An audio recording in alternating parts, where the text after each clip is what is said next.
আসসালামু আলাইকুম। কেমন আছেন সবাই? আশা করি সকলেই ভালো আছেন। দূরের ও কাছের, দেশের ও প্রবাসের যে যেখান থেকে ভিডিওটি দেখছেন সবাইকে শুভেচ্ছা জানাচ্ছি। আজকের ভিডিওতে জানিয়ে দেব কুয়েতের সর্বশেষ খবর। কুয়েত থেকে বলছি। প্রথমেই জানিয়ে দিব কুয়েতের সর্বশেষ মহামারী ভাইরাসের আপডেট। কুয়েত স্বাস্থ্য মন্ত্রণালয়ের দেয়া তথ্য অনুসারে 7 জুলাই 2021 বুধবার গত 24 ঘন্টায় কুয়েতে সোয়াব টেস্ট করা হয়েছিল 14,439 জনের। এদের মধ্যে নতুন করে আক্রান্ত হয়েছে 1585 জন। এ নিয়ে মোট আক্রান্ত হলো 3,69,227 জন। গত 24 ঘন্টায় মৃত্যুবরণ করেছে 10 জন। এ নিয়ে মোট মৃত্যুর সংখ্যা 2,059 জন। ইন্না লিল্লাহি ওয়া ইন্না ইলাইহি রাজিউন। আজকে মৃত্যুবরণকারী 10 জনের কেউই ভ্যাকসিন গ্রহণকারী ছিল না। গত 24 ঘন্টায় সুস্থতা লাভ করেছে 1857 জন। এ নিয়ে মোট সুস্থতার সংখ্যা বেড়ে দাঁড়ালো 3,48,850 জন। আলহামদুলিল্লাহ। দেশটির আইসিইউতে ক্রিটিক্যাল অবস্থায় রয়েছে 307 জন। চিকিৎসাধীন অবস্থায় রয়েছে 18,318 জন। 1,125 জন রয়েছে কোভিড ওয়ার্ডে, বাকিরা রয়েছে কোয়ারেন্টাইনে। এবার জানিয়ে দিচ্ছি এলাকা ভিত্তিক কতজন আক্রান্ত হয়েছে। সর্বাধিক আক্রান্ত হয়েছে আহমেদী গভর্নমেন্টে 40%, দ্বিতীয় অবস্থানে রয়েছে হাওয়ালি 23%, তৃতীয় অবস্থানে রয়েছে ফরওয়ানিয়া 17%, চতুর্থ অবস্থানে রয়েছে জাহারা 12% এবং পঞ্চম স্থানে রয়েছে আসিমা 8%। আহমেদী গভর্নমেন্টে পূর্বের চাইতে আক্রান্তের সংখ্যা কিছুটা বেড়ে গিয়েছে, তবে আলহামদুলিল্লাহ আজকে গত কয়েকদিনের তুলনায় আক্রান্তের সংখ্যা কিছুটা কমেছে। দেশটিতে বর্তমানে কোথাও কোনো লকডাউন বা কারফিউ নেই। এছাড়াও ভ্যাকসিন প্রক্রিয়া অব্যাহত রয়েছে। রাত 8টা থেকে ভোর 5টা পর্যন্ত বাণিজ্যিক কার্যক্রম বন্ধ রয়েছে। আগামীকাল বৃহস্পতিবার কুয়েত মন্ত্রিসভার আলোচনা অনুষ্ঠিত হবে।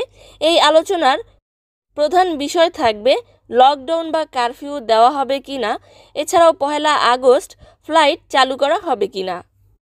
জানিয়ে দিচ্ছি ফ্লাইট সংক্রান্ত সর্বশেষ খবর। স্থানীয় বেশ কয়েকটি সরকারি গণমাধ্যম প্রকাশ করেছে যে গত 1.5 মাসে কুয়েতে করোনার সর্বোচ্চ আক্রান্ত লক্ষ্য করা গিয়েছে। আক্রান্তের সংখ্যা কমানোর লক্ষ্যে কুয়েতের ফ্লাইট পুনর্বিবেচনা করবে কুয়েতের মন্ত্রিপরিষদ।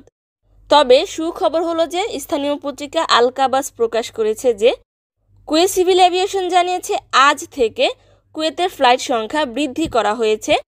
আজ থেকে কুয়েতে আগত যাত্রীদের সংখ্যাও বৃদ্ধি করা হয়েছে, যা পূর্বে 3500 ছিল সেটা বাড়িয়ে 5,000 জনে উত্তীর্ণ করা হয়েছে। এখন থেকে প্রতিদিন 5,000 জন যাত্রী কুয়েতে প্রবেশ করবে পরবর্তী নির্দেশনা না দেয়া পর্যন্ত। এছাড়াও সিভিল এভিয়েশন প্রকাশ করেছে যে আজ থেকে বিমান ছাড়া বিমান পরিচালনা করার ব্যাপারেও পূর্বের তুলনায় অনেকটাই উন্মুক্ত করে দেয়া হয়েছে। এদিকে কুয়েতের জাজিরা এয়ারলাইন্স থেকে জানিয়ে দেওয়া হয়েছে যে তাদের এয়ারলাইন্স সম্পূর্ণভাবে ফ্লাইট পরিচালনা করার জন্য প্রস্তুত রয়েছে। তবে দেশে থাকা প্রবাসীদের একটি গুরুত্বপূর্ণ খবর হলো যে কুয়েতের স্থানীয় পত্রিকা আখবার আল উম্মা প্রকাশ করেছে যে 1 আগস্ট থেকে যে সকল যাত্রীরা কুয়েতে ফিরবে তাদেরকে কুয়েত নির্দেশিত ল্যাবরেটরিতেই পিসিআর নেগেটিভ টেস্ট করতে হবে। কুয়েত নির্দেশিত ল্যাব ছাড়া অন্য কোথাও পিসিআর টেস্ট করলে সেই পিসিআর নেগেটিভ সার্টিফিকেট অচল বলে ঘোষণা করা হবে। অনেকেই জানতে চাইবেন কুয়েত নির্দেশিত ল্যাব কোনটি। পূর্বের কতগুলো ভিডিওতে আমি কুয়েত নির্দেশিত ল্যাব সম্পর্কে বলে দিয়েছিলাম। আজকে একটির কথা বলে দিচ্ছি, পরবর্তীতে এ সম্পর্কে বিস্তারিত আলোচনা করব। ঢাকার বনানীতে অবস্থিত প্রভা হেলথ সেন্টার ল্যাবরেটরিতে কুয়েতে আসতে হলে পিসিআর নেগেটিভ সার্টিফিকেট সংগ্রহ করতে হবে। পিসিআর নেগেটিভ সার্টিফিকেট সম্পর্কে স্থানীয় পত্রিকা আল কাবাস আরও প্রকাশ করেছে যে সম্প্রতি মিশরের একজন নাগরিক একটি ভিডিওতে প্রকাশ করে যে মিশরের কিছু নাগরিক একটি জালিয়াত চক্র জাল করোনা ভাইরাসের সার্টিফিকেট এবং বানোয়াট ভ্যাকসিন গ্রহণ করে সার্টিফিকেট নিয়ে কুয়েতে প্রবেশ করতে চায় এবং সেটি ধরা পড়ে যায়, ভাইরাল হয়ে যায়। আশা করছি সবাই সতর্কতা অবলম্বন করবেন। এবারে জানিয়ে দিচ্ছি ভ্যাকসিন সংক্রান্ত আরও একটি গুরুত্বপূর্ণ খবর। স্থানীয় পত্রিকা আখবার আল উম্মা প্রকাশ করেছে যে কুয়েতের স্বাস্থ্য মন্ত্রণালয় থেকে বলা হয়েছে যে তারা ব্যক্তিগত হসপিটাল বা প্রাইভেট হসপিটালে ভ্যাকসিন প্রদান করছে না। অর্থাৎ সামাজিক যোগাযোগ মাধ্যমে সাম্প্রতিক সময়ে প্রচার হয়েছিল যে কুয়েতের প্রাইভেট হসপিটালগুলোতেও ভ্যাকসিন প্রদান করা হচ্ছে। এটি সম্পূর্ণ একটি গুজব, এই বলে সতর্ক করে দিয়েছে কুয়েতের স্বাস্থ্য মন্ত্রণালয়। কুয়েতের সরকারিভাবে ভ্যাকসিন আনা হচ্ছে এবং সরকারি নিয়ম অনুযায়ী ভ্যাকসিন প্রদান করা হচ্ছে। ভ্যাকসিন সংক্রান্ত আরও একটি খবর হলো যে কুয়েত মোবাইল ভ্যাকসিন টিম সাম্প্রতিক 17 দিনে প্রায় 60,000 মানুষকে ভ্যাকসিন প্রদান করেছে।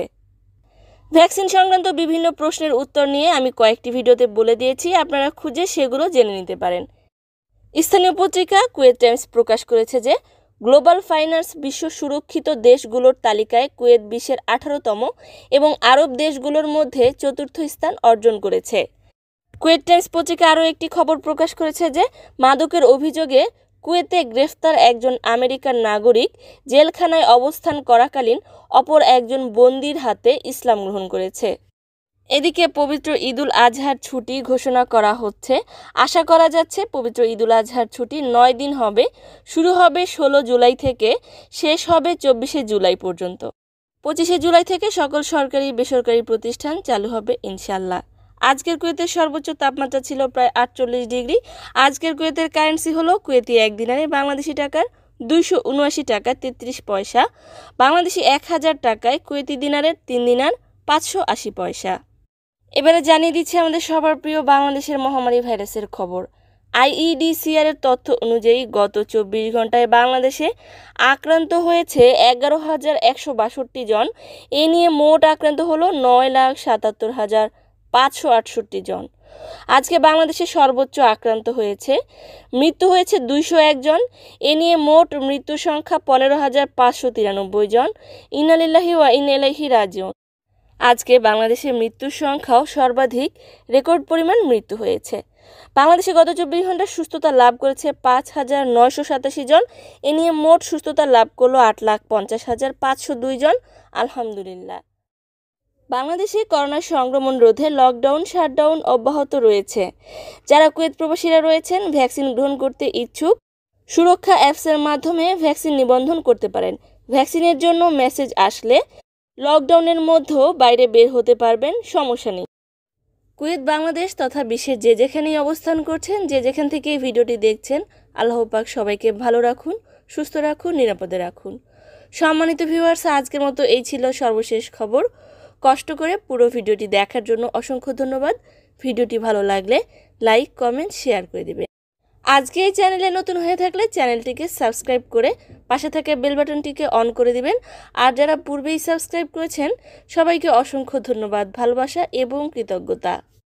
কুয়েত প্রবাসী বাংলাদেশিরা ফ্লাইট, আকামা, বতাকা, পাসপোর্ট সহ বিভিন্ন তথ্য বাংলায় পেতে এই চ্যানেলের সাথেই থাকুন।